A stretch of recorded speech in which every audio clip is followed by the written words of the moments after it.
मित्रांनो, आजची आपली व्हिडिओ ही धमाकेदार आहे कारण विषय सुद्धा एकदम भन्नाट आहे.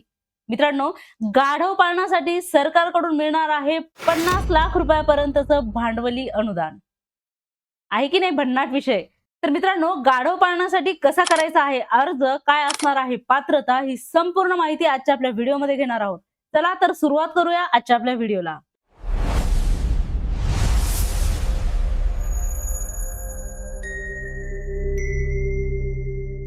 नमस्कार मंडळी, मी त्रिशला क्लाउड मराठीमध्ये तुमचं पुन्हा एकदा मनापासून स्वागत करते. मित्रांनो, आजचा आपला विषय खूप इंटरेस्टिंग आहे, खूप भन्नाट आहे. कारण सरकारकडून 50 लाखापर्यंतचं भांडवली अनुदान हे गाढव पालनासाठी मिळणार आहे.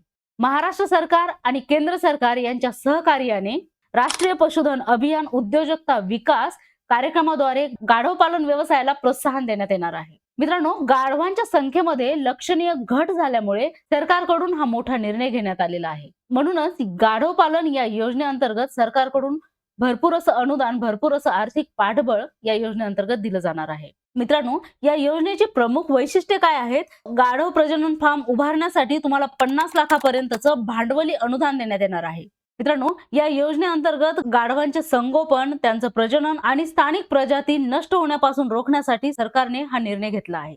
मित्रांनो, कोण अर्ज करू शकतं? कुठली व्यक्ती या योजनेसाठी अर्ज करू शकते? त्याचबरोबर शेतकरी उत्पादक संघटना म्हणजे FPO, त्याचबरोबर स्वयंसेवी संस्था, स्वयंसेवी गट आणि संयुक्त दायित्व गट सुद्धा यासाठी अर्ज करू शकणार आहेत.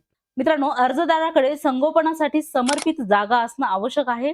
ज्यासाठी आपण हे अर्थसहाय्य घेत आहोत त्यासाठी तुमच्याकडे जागा असणं आवश्यक असणार आहे. कागदपत्रे काय लागणार आहेत? तर त्या जमिनीचं 7/12 प्रमाणपत्र तुमच्याकडे असणं आवश्यक आहे. आधार कार्ड, 8अ प्रमाणपत्र, बँक तपशील आणि जात प्रमाणपत्र जर लागू असल्यास, जर तुम्ही अनुसूचित जाती जमातीतून किंवा ओबीसी मधून वगैरे जर तुम्ही फॉर्म भरत असाल तर जात प्रमाणपत्र तुम्हाला दाखवणं आवश्यक असणार आहे.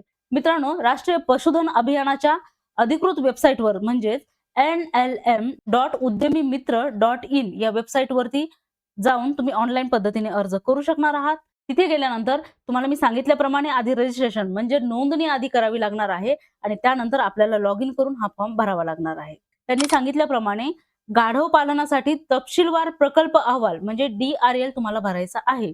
मित्रांनो, तुम्हाला हा अर्ज हे सर्व डॉक्युमेंट जोडून तुमच्या जिल्ह्याच्या जिल्हास्तरीय पशुसंवर्धन विभागाकडे सादर करायचा आहे. तर मित्रांनो, ही होती गाढव पालनाविषयीची महत्त्वाची योजना, महत्त्वाची अपडेट. कशी वाटली ही अपडेट मला नक्की कमेंट करून कळवा. अशाच नवनवीन अपडेटसाठी आपल्या चॅनलला सबस्क्राईब सुद्धा करायला विसरू नका. अजून तुम्हाला कोणत्या योजनेविषयी माहिती हवी असेल तर मला नक्की कमेंट करून कळवा. ती व्हिडिओ घेण्याचा मी नक्की प्रयत्न करेन. धन्यवाद. क्लाउड मराठी.